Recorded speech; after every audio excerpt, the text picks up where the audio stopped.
What I'm doing here is deal with what they call the poor man's fiberglass. I already did this side and this side over there, so I wanted to show you kind of how I'm doing it. And this is OSB, so it's pretty messed up. Once I painted it, it kind of curled and got weird. It was in my warehouse for, I don't know,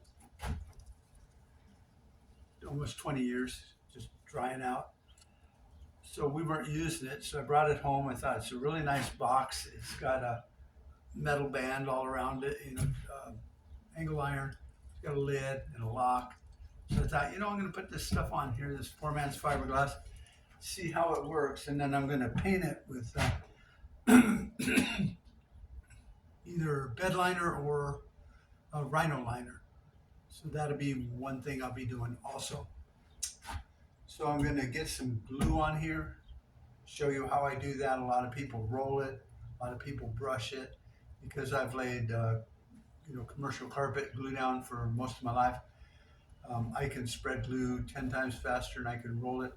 I got a nice small trowel that's got a pretty tight little notch on it. On one side, I think a little smaller than the other. I can't tell. Doesn't really matter. It distributes really nice. Distributes it really nice. So I'm going to cut this down to maybe 14 inches. I'll be right back.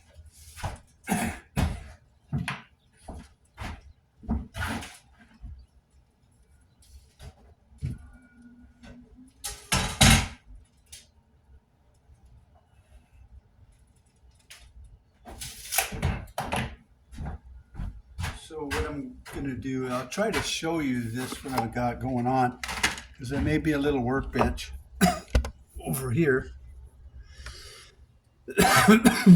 God damn it, start talking, get a frog in your throat. So I'm going to cut it with, I got a square, got me a little table built on sawhorses and some 3/4 inch OSB. So I got it measured. 14. I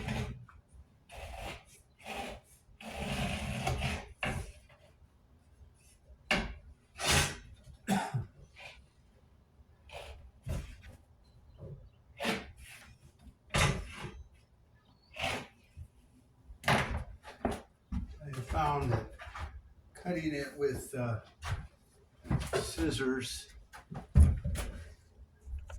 is just a fucking joke all around, because you can't buy a decent pair of scissors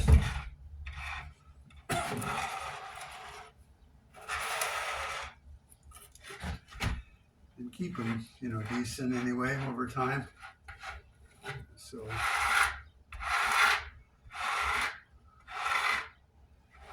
I think this is the way to do it with glue and a trowel.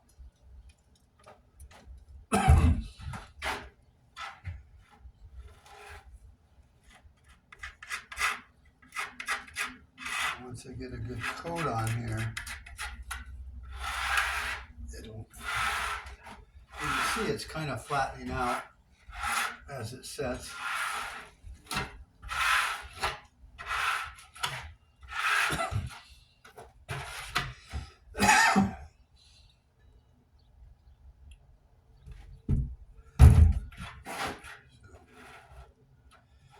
Pouring it right out of the gallon jug that way.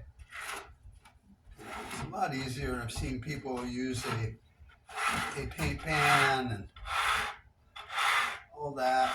It's just another thing that needs to be cleaned up. If I throw this in a bucket of water, it'll soften up and I can clean that real quick. So that's kind of how I'm doing this. I'm trying to remember which side is up here.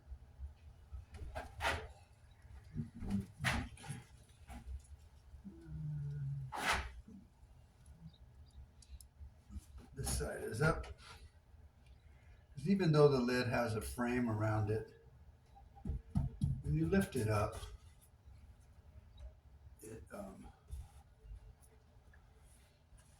this edge is raw. All right, so this is a tile float. It's one of the cheap $2 ones, but I like it because it's so rigid. I wouldn't use it for floating tile because they're not supposed to be that way. But so if you go easy the first couple times, you get it stuck in the glue, then you push down a little more pressure and get that glue to come up through the fabric. I don't know if you can see it or not,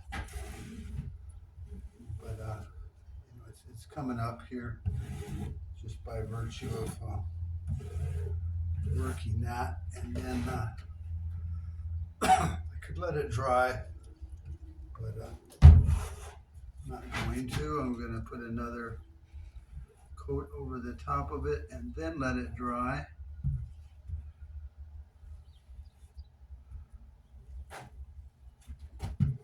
So this time I'm using the flat float for tile because it's kind of doing what it's designed to do, to move basically grout or liquid over a surface and get it down into the holes. I really hope this microphone's working. Except for my fucking copy.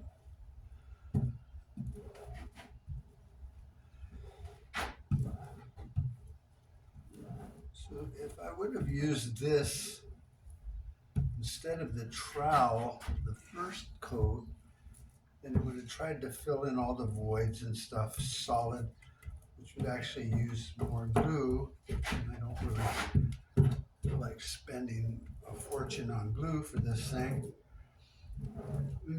It's not a big deal. That's I did the lid already with two of the smaller things. So this whole thing might take a half a gallon. That's $10-12, I think. I don't know what I paid for this one at Lowe's recently. I think it was just last night, but I don't remember. All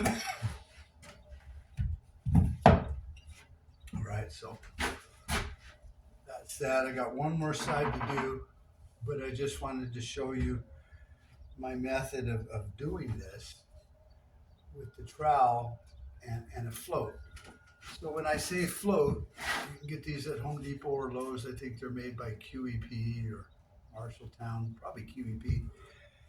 And they're just for, you know, ceramic tile. If you've ever done any home DIY ceramic tile, but you see the plastic is so stiff and rigid that it would really be hard to spread grout over tile, especially tile with a eased edge or a pillow edge or whatever you want to call it, because it would just flop around and it'd leave too much in there. So the other floats are a little softer. When you push down on them, they'll fill in that gap and get more of the grout moving and off of the tile, which is what you want.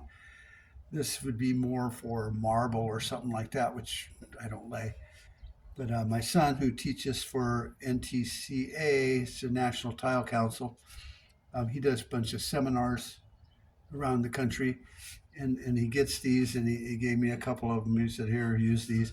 I didn't know I was going to be using them for this, which is, you know, doing poor man's fiberglass.